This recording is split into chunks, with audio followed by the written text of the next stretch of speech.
Residents of a prime piece of New Haven property are feeling a bit taxed these days. This after a city assessment sent the worth of 360 State Street skyrocketing. And as News 8's Allie Reed found out, that is not sitting very well with some people. Allie joins us live tonight. Allie.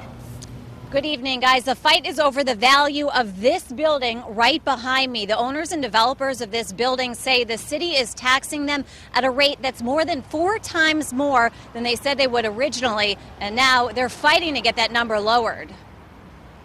Back in 2007, before this development went up, the developers and owners of 360 State say the city indicated to them that the building's taxes would be around $1.4 million. The building houses 500 residential apartments, Elm City Market, and a bicycle shop.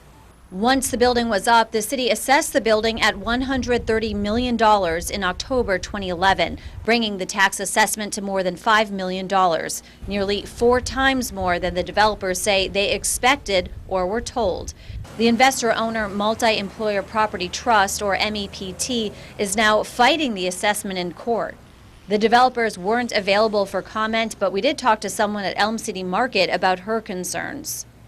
The membership owns it, so we're not some big multinational chain with a lot of shareholders that can afford a tax increase. And we're a startup, so we started last November and we've seen terrific growth, but we have to watch every penny right now because we're still in the startup phase. She doesn't know exactly how the tax assessment will impact them financially. MEPT is taking the city to court to get the taxes reduced.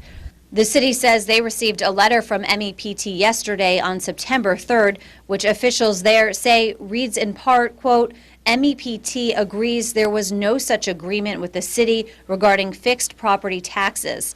As such, the property taxes are subject to the city's assessment process.